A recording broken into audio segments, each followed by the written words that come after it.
नमस्कार, आप देख रहे हैं खबरें चौक। आपने कई नामचीन महिलाओं की कहानियां सुनी होंगी, लेकिन महिला दिवस के अवसर पर हम आपको ऐसी महिला के बारे में बताने जा रहे हैं जो अनपढ़ होते हुए भी अपने बच्चों को पढ़ाने और आगे बढ़ाने के लिए मजदूरी कर रही है। इन्होंने मजदूरी कर अपनी दोनों बेटियों को पढ़ने और लिखने के लिए प्रोत्साहित किया। यही वजह है कि इनकी दोनों बेटियां बास्केटबॉल में इंटरनेशनल खेल चुकी हैं। तस्वीरें देखिए। रोजमर्रा की जरूरतों को पूरा करने के लिए ईंट भट्टे पर काम करती ये महिला पेशे से एक मजदूर है। सीतापुर विकासखंड अंतर्गत ग्राम पेटला की रहने वाली तेरसा एक्का ने अपनी परिस्थितियों से हार नहीं मानी और अपनी बेटियों को एक मुकाम तक पहुंचा दिया। आज इनकी दोनों बेटियां इंटरनेशनल बास्केटबॉल खिलाड़ी हैं। खेल प्रतिभा और अपनी मेहनत की वजह से आज इनकी दोनों बेटियां राजनांद गांव के एक प्राइवेट स्कूल में निःशुल्क शिक्षा ले रही हैं। मैं तो पढ़ी नहीं हूँ सर, मैं तो स्कूल से ही मैं इस बच्चों को सपोर्ट करती हूँ कि बेटा मैं नहीं पढ़ी हूँ तो क्या हुआ, तुम लोग पढ़ो और आगे बढ़ो, मैं हूँ तुम लोगों के लिए। नहीं होगा बेटा तो मैं बनी भूती करके मैं तुम लोगों को पढ़ाऊँगी, आगे बढ़ाऊँगी, और कभी पीछे मत रहना, मेरे रहते तक तुम लोग आगे बढ़ो कह के मैं बच्चों को सिखाती हूँ। और नहीं छो पाता है तो अगल बगल में मैं मांग लेती हूँ, फिर बनी वो मजदूरी करके मैं सबको चुकाती हूँ। मैं लड़की को मैं छोटी में नहीं समझती हूँ, मैं बेटी को बेटा मानती हूँ मैं, क्योंकि मेरा बेटी लोग जो बोल रहे हैं उसको सुन रहे हैं, आगे बढ़ रहे हैं, कैसे बोल रहे हैं उसे कर रहे हैं। मेरा स्थिति देख के मम्मी चलो तो बहुत मेहनत कर रही है, ऐसा कह के मेरे बेटी लोग मेरा बात मान के चल रहे हैं। अब जहाँ भी घर भी आएंगे तो मैं जहाँ जाती हूँ तो मेरा बेटी लोग हाथ बटाते हैं, करेंगे घर का कुछ काज कमाते हैं, नहीं तो ही मजदूरी करके उपार रहे हैं बच्चों को। मंजिलें उन्हीं को मिलती है जिनके सपनों में जान होती है। पंखों से कुछ नहीं होता, हौसलों से उड़ान होती है। इस कविता को चरितार्थ कर दिखाया है गांव की इन दोनों बेटियों ने। अभाव में रहने के बावजूद खेल प्रतिभा में अपना लोहा मनवाया और इंटरनेशनल बास्केटबॉल प्रतियोगिता में पेरिस तक खेल कर आई। शबनम शाक्य कस्तूरबा स्कूल से खेल प्रतिभा के हुनर की वजह से शासकीय साई खेल परिसर तक पहुंची। आज निःशुल्क प्राइवेट स्कूल में शिक्षा ले रही हैं। अपने पैरों पर खड़े होकर अपने घर की स्थिति को सुधारना चाहती हैं शबनम। साई में मैं खेल परिसर में हॉस्टल मेरा है और मैं दिल्ली पब्लिक स्कूल पढ़ने जाती हूँ। मैं मम्मी मजदूरी करती है और हम लोग स्कूल से आते हैं तो हम लोग भी कुछ बहुत हाथ पटा लेते हैं मम्मी के साथ।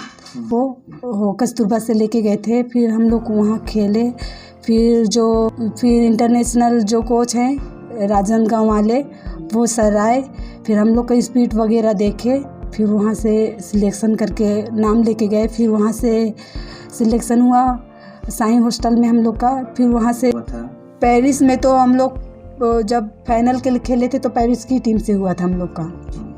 हर सेकंड पोजीशन तो आए हैं हम लोग उसमें।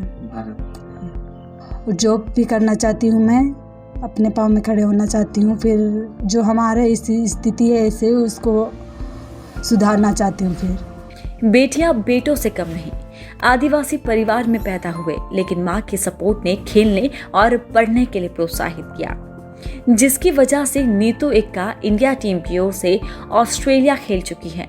अपनी इस उपलब्धि के पीछे अपनी मां और अपने गुरु को श्रेय देती है। नीतू ने बताया कि उनकी मां नहीं पढ़ी है, लेकिन उनको खेलने पढ़ने में हमेशा सपोर्ट किया है, जिसकी वजह से ये मुकाम हासिल हुआ है। मैं बास्केटबॉल खेलती हूँ और मैं ऑस्ट्रेलिया खेलने गई थी राव सर के सपोर्ट से। अंडर 14 इंडिया की टीम से खेले, लेकिन हम लोग को प्लेस नहीं लग पाया क्योंकि वहाँ हाइटेड थे और हम लोग छोटे पड़ गए थे।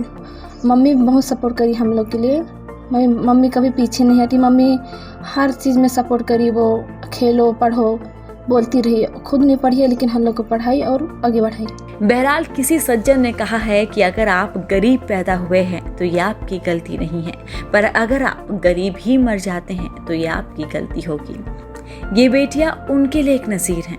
आप अपनी योग्यता को पहचानें और अभाव में भी कुछ कर गुजरने की क्षमता को विकसित करें, जो लोगों के लिए एक मिसाल बने। कहते हैं जहाँ चाहा वहाँ रहा, और इंसान यदि चाह ले तो हर काम को बड़े ही आसानी से कर लेता है। अंबिकापुर की तारा ने ये कहावत सही कर दिखाई है।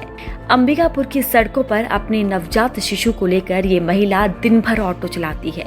घर में बच्चों की देखभाल करने वाला कोई नहीं है, जिसकी वजह से तारा बच्चे को गोद में लेकर दिन भर ऑटो चलाने का काम करती है, जिसका सिर्फ एक उद्देश्य है, अपने बच्चे को अच्छी शिक्षा देना। आर्थिक अभावग्रस्त जिंदगी को आगे बढ़ाने के लिए अंबिकापुर की तारा ऑटो रिक्शा चालक बन गई। तारा 12वीं तक पढ़ी है। 10 साल पहले जब उनकी शादी हुई तो परिवार की माली हालत ठीक नहीं थी। किसी तरह पति ने ऑटो चलाने का काम किया। परिवार की स्थिति सुधर सके इसके लिए तारा ने अपने पति का साथ दिया और खुद भी ऑटो चालक बन गई। ऑटो चालक तारा ने बताया कि वो एक गरीब परिवार से आती हैं, लेकिन मैंने हार नहीं मानी। मैंने अपने पति के साथ खुद परिवार की जिम्मेदारी उठानी शुरू की। छोटी छोटी जरूरतों को पूरा करने के लिए भी वो आज भी संघर्ष करने से पीछे नहीं हटती। इस समाज में जहां महिलाओं को पुरुषों से कम आंका जाता है, वहां महिलाओं के लिए ये जरूरी हो जाता है कि वो हिम्मत के साथ खुद और परिवार के लिए खड़ी हो। तारा पिछले 5 साल से ऑटो चला रही हैं। उनकी ज्यादातर सवारियां महिलाएं हैं, जो उनके अच्छे व्यवहार और ऑटो चलाने की काबिलियत के कारण उनके रिक्शे में सफर करना पसंद करती हैं। इन सब में सबसे खास बात यह है कि तारा गरीब और जरूरतमंद लोगों को फ्री में उनकी मंजिल तक पहुंचाती है। ऑटो रिक्शा चलाने वाली तारा के 3 बच्चे हैं और वो बच्चों को अच्छी शिक्षा देना चाहती है। वो कहती हैं, मैं अपने बच्चों को खूब पढ़ाना चाहती हूँ। इसके लिए मैं दिन में कुछ घंटे और रिक्शा चलाने को तैयार हूँ, ताकि कुछ और पैसे कमा सकूँ। उसने कहा कि उसकी बड़ी बेटी 9 साल की है, जिसे वो CBSE स्कूल में पढ़ा रही हैं। वो अपने बच्चों को ऐसा बनाना चाहती है कि लोग उनका सम्मान करें। आज महिला दिवस है और इस मौके पर तारा जैसी महिलाओं की कहानी ही महिला दिवस मनाने के उद्देश्य को सार्थक करती हैं। इसको ना देखने वाला घर में कोई नहीं है और चलाना भी बहुत ज़रूरी है, बहुत ही ज़्यादा ज़रूरी है। मतलब स्थिति ठीक नहीं है और बच्चों का पढ़ाई और घर का सारा चीज़। कुछ उद्देश्य होगा आपको ऑटो चला के आप पैसा कमाना चाहती हैं, उससे आगे कुछ? बच्चों को पढ़ाना, बस किसी भी हाल में उन लोग को अच्छा शिक्षा देना। और मैं जहाँ हूँ उस मतलब ऐसे लेवल में खड़े हूँ कि उन लोग को कभी किसी के सामने हाथ मत फैलाना पड़े। आप कितना पढ़ी लिखी हैं? 12th पास। आपके पति क्या करती हैं? वो भी ऑटो ही चलाते हैं। तो मतलब पारिवारिक स्थिति अच्छी हो इसलिए आप ऑटो चला रहे हैं। तो बच्चों को साथ में लेकर चलाना जरूरी है क्या? हाँ, मतलब मजबूरी है मेरा इसको लेके चलाना। ज़रूरी तो नहीं बोलूँगी क्योंकि घर में कोई नहीं है। हाँ, ज़रूरी भी है, मजबूरी भी है। हाँ, तकलीफ तो होती है। इतने से छोटे बच्चे को घर में रहना चाहिए, लेकिन ये ऑटो चला रही हैं क्योंकि इनकी आर्थिक स्थिति अच्छी नहीं है और हम सभी महिलाएं इनका सपोर्ट करते हैं। पारी से तो अभी मतलब थोड़ा बड़ा भी हो गया, छोटा रहता जो नहीं, गोद में हम लोग पारी लेते थे, फिर ये इनके सवारी भर देते थे, फिर ये जाती थी करके। कोई भी तरीके से इनका सपोर्ट करते हैं हम लोग।